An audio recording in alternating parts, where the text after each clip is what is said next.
Foreign Language Skills. Module 1. 1.1. So, Hannah, I'm currently teaching English as a second language, and I love for my students to get confident in producing English or increasing their ability, their listening ability. Yes. So, I know that you speak English as a second language, but you do such an amazing job, and it's inspiring to me. So, love my students to improve and so because you're a perfect example, what are some strategies you have for my students I could tell them? Right. Firstly, I worked on listening, and there's so many websites that are designed for English learners. Right. Like Elo here, you are listening to. Yeah. And YouTube or any, so many sites that you can check on, and like that. I'll probably start with the listening first. Okay. So you said firstly listening. So why is listening so important?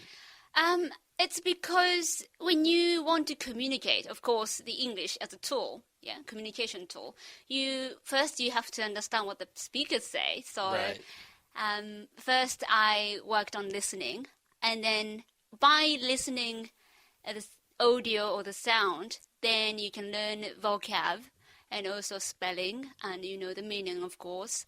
And eventually you can move on to next English skill. So that's why I start working on listening first. So what about anything else that you have? Any other strategies? Personally, I found it learning vocab, and especially idioms, helped me a lot. Yeah, idioms are tough. Yes, because often I found it difficult to understand what the speakers say. I could hear or I could understand what the single words they say, but sometimes it was hard to sort of grasp the meaning, what they're actually saying. So learning idioms or vocab helped me a lot. Yeah. So when you learn the idioms and you can understand them, did you ever use them yourself? When you tried it out in the wild, so to speak, using the idioms you learned to yes, I did it gradually. I mean, when I was in high school, I started studying English when I was high school. First thing I did was to visiting those websites that are designed for English speakers, English learners, and at the same time I start watching American TV dramas, and in that sense, you can sort of understand in what situation you can use those particular phrases or idioms. And by learning the idioms and vocab and the settings or the environment, the situation you can use, then you can sort of actually try to use them. At the same, the beginning I was so nervous. Right. I'm sure, yeah. I mean, it's really difficult to use idioms in any language, but English has so many, I think. So another thing I wanted to ask you about production skills in English is writing. So I try to give my students opportunities to write in class, but in order to be a proficient and excellent English speaker, you need to practice outside of class. So what do you recommend to improve students' writing abilities besides just taking it for a test or for an assignment? What do you recommend? Yes, this is very difficult. I myself have trouble still writing because I am not a good writer in my native language. Oh no. So, but I guess just reading will help you at the start. Reading text. Okay, so if you know how to read, you can help you write. Yes, definitely. To learn sort of the templates, how the things goes, and how you make paragraph and stuff. So probably if you want to get better at writing, I would start reading first. Reading lots of passages, different kinds of materials first. So so that's true, and I agree with that. And so one thing I wanted to have my students do is actually do a journal, actually. Yes, so did you ever keep an English journal to help with your writing? Yes, I did. Oh, you did? I did, yeah. How do you feel that helped you? Was that good? A good yes, idea? Because first when you write, unlike speaking or talking to somebody, it gives you time to really think about what you want to do, what you want to write, and you can focus on grammar more, and that helps you to actually talk to somebody maybe next day, or you have to write something else in the class that would help you. So keeping the journal will help you definitely, I think. Okay, thank you very much for the tips. I really appreciate it. You're welcome. Module 1. 1.2. Most people know that the English language is spoken by millions of people around the world. However, few people are aware of the history of the English language. Today, English is one language, but in some ways, it's a mixture of many different languages. The English language is most closely related to a group of languages called the Germanic languages. This group also includes languages such as German and Dutch. About 1,500 years ago, these languages were not yet distinct from each other. Some of the people of Germany and the Netherlands then moved to England. Those people were called the Anglo-Saxons, and their language then evolved into English. Most of the basic words of the English language are derived from these very old Anglo-Saxon languages. For example, words for the parts of the body, for numbers, and for animals are mostly Anglo-Saxon words. Some new words were brought to England over 1,000 years ago by people who came from the Scandinavian countries of Northern Europe. Many words that begin with the letters SK, such as skin and skill, are Scandinavian words. A major change happened in the English language after the year 1066. In that year, England was conquered by a king from the northern part of France. He and his followers spoke French, so French became an important language in England. During the next few hundred years, the English language absorbed a very large number of French words. In fact, today's English dictionaries contain more words of French origin than of Anglo-Saxon origin. Part of the reason why the English language has so many words is that it often has two words for each idea, one word of Anglo-Saxon origin and one word of French origin. Many more words entered the English language a few hundred years ago when science and technology became more widespread. Most scientific and technical words are derived from words of the ancient languages of Latin and Greek. Because there are so many of these scientific and technical words in the English language today, the influence of Latin and Greek has been quite large. Other languages have also contributed many words to the English language. Some words have come from the Celtic languages, spoken in Ireland, Scotland, and Wales. Many words have been added to the English language by immigrants who came to North America from various countries of Europe. Also, many more words have been adopted from the native languages of North America, Australia, and the Pacific, and from the languages of the peoples of Africa and Asia. All of these words have made English a very interesting language. Module 1. 1.3. I've lived in many different countries, both in Western Europe, the Middle East, and now here in Hong Kong. And during all of that time, I've learned 5 or 6 different languages, to one degree or another. I love learning languages. Not only are they important when you move to a country, I just find them fascinating. Before I came to Hong Kong, I lived in Barcelona, Spain for 10 years. And when I first arrived, the most important thing was being able to communicate with people locally. I don't attend classes. I don't think I'm particularly good in classes. I prefer to learn by just talking to people, finding out what I need to say by looking at dictionaries and listening carefully. Other things that helped me when I first moved to Spain were watching the typical kinds of programs we see every day on channels around the world. For example, the weather. This is great because they always say the same things, so you can really quickly hear the same words repeated again and again, and the pictures help, of course. Other types of program that helped me learn Spanish quickly were things like game shows, where the same thing happens. They have a catchphrase or a slogan that they repeat endlessly when contestants win or when they're called to compete. As well as that, I used to pick up the Spanish newspapers. First of all, I just accepted there was no way I was going to understand anything but 1 or 2 words. But gradually, I found that I learned lots of new things about this. I was interested because I wanted to know what was happening in the country I lived in. But I also knew that I could learn a lot of language this way, so I'd take a dictionary with me sometimes, or I'd notice a word and I'd ask other people what it meant. Anyway, by far the best practice I ever had was just talking to people in the street or in shops, where I'd rehearse in my head what I wanted to say beforehand, before I went in. Usually, I made a right mess of it first of all, but after you get over the embarrassment, it's quite funny really, and people are very sympathetic and supporting in most cases. It took me a long time to develop a good level of Spanish. I lived there for 10 years, and I think I'm very fluent now. But I think for the first 2 years that I was there, it was quite a struggle to hold a decent conversation.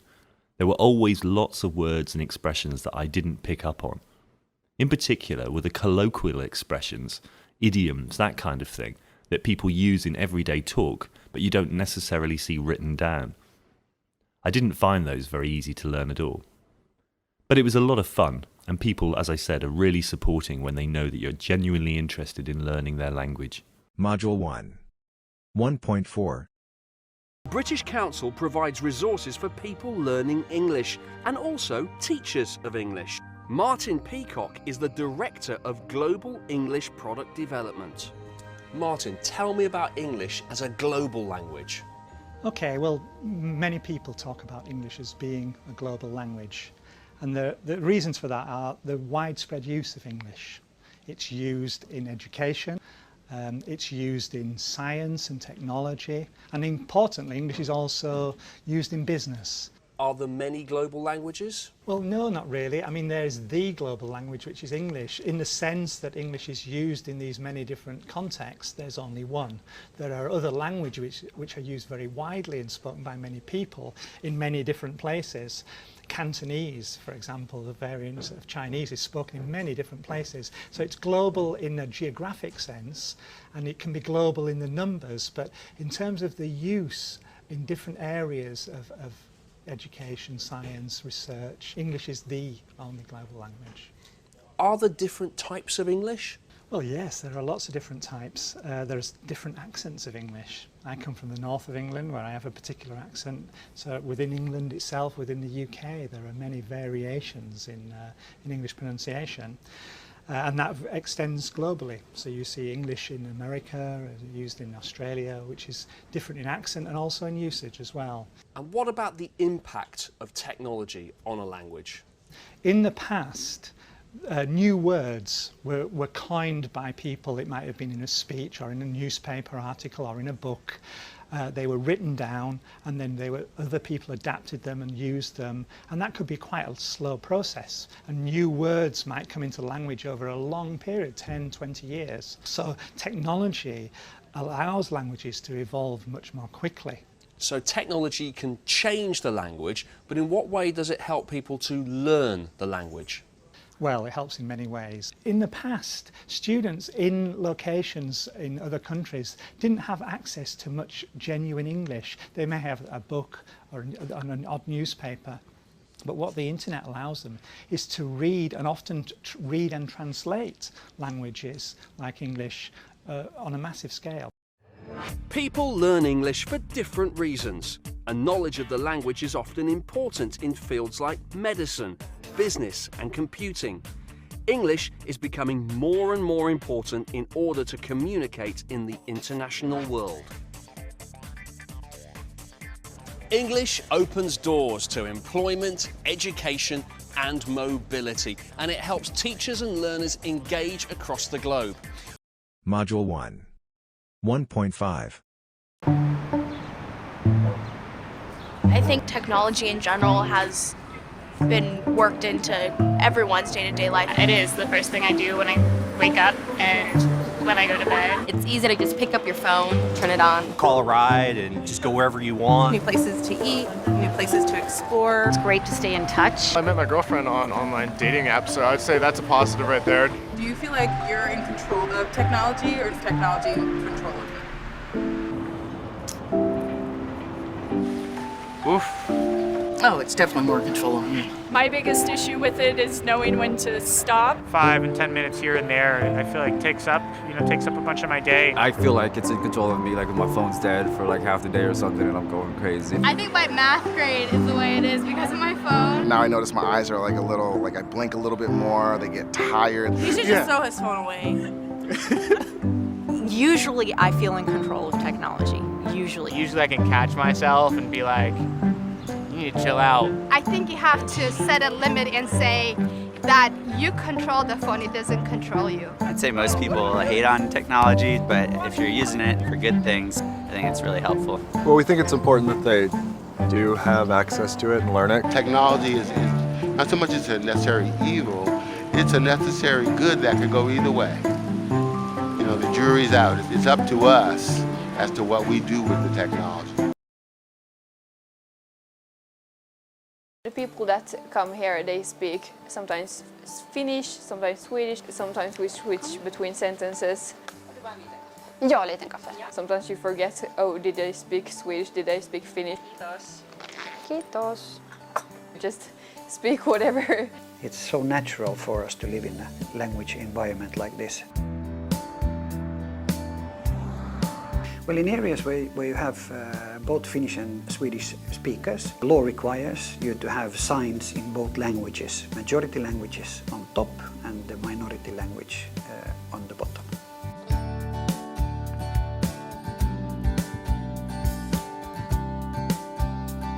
We don't consider it a problem, we consider it more a richness of our culture. So now the majority language Finnish, if more Swedish people move in, the majority language would change, then we would need to change all your road signs. We would do it happily.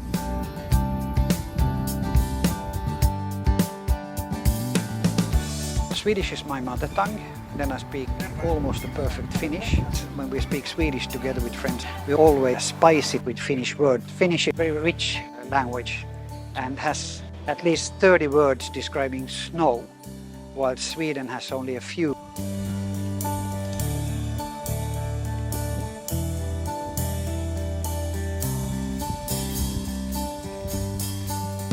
Here are people who only speak Swedish and people who only speak Finnish, but still we are like managing to have conversations. They say everything Swedish and Finnish and let you as a customer to choose which language you prefer. I grew up in central Finland. My mother tongue is Finnish. I really like this Swedish language. It's kind of round and soft. Like Ekenes is a perfect match for me because here I'm surrounded by the language. Once moving here, we had this inner question that are we allowed to be here as Finnish speakers? But we have lived here for 2 years now. People were super welcoming and open for us and they were eager to get to know us. When we go back to our parents' place where you don't hear any Swedish, I kind of miss that. Everybody in the whole world should speak more languages. Without the language, you cannot really get into the culture. I hope that kids learn more, maybe 3, maybe 5. Why not 6?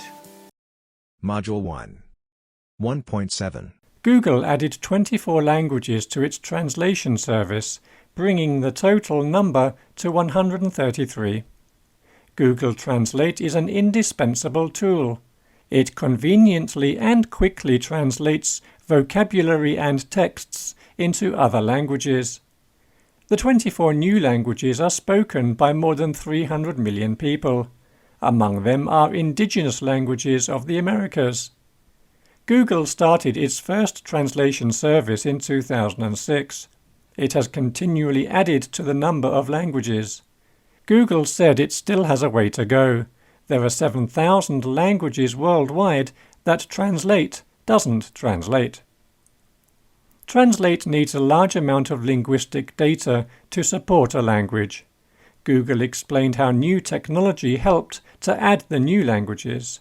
It said, "Up until a couple of years ago, it simply was not technologically possible to add languages like these, which are what we call a low resource, meaning that there are not very many text resources for them."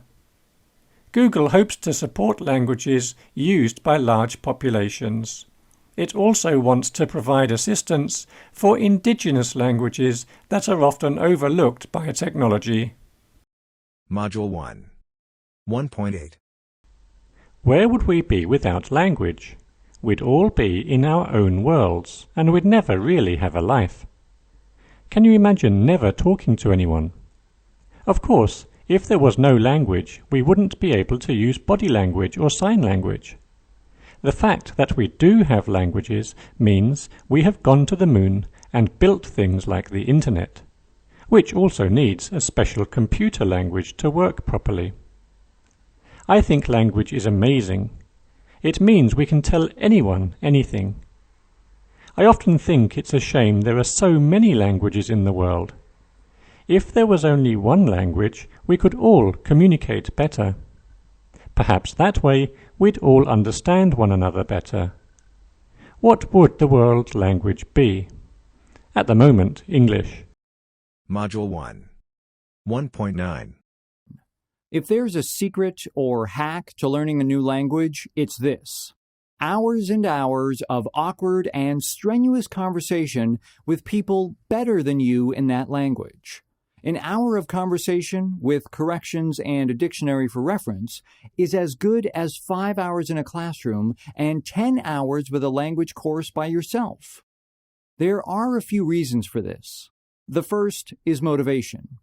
I don't care how cool your study guide is, you're going to be far more invested and motivated to communicate with a live person in front of you than a book or audio program on your computer.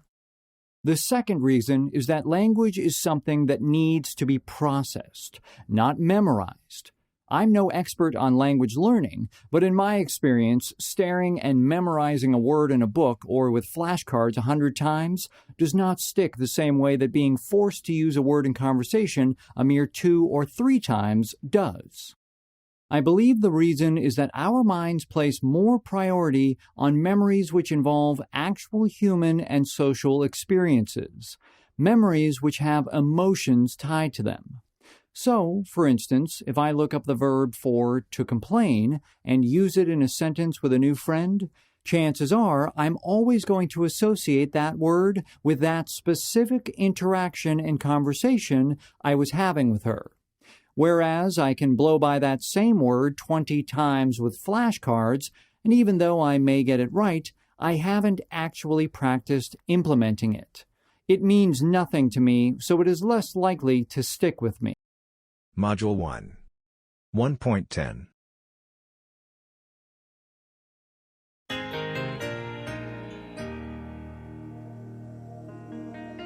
Je t'aime, te amo, jag tidigare lublю. Ani och havet åtra, I love you.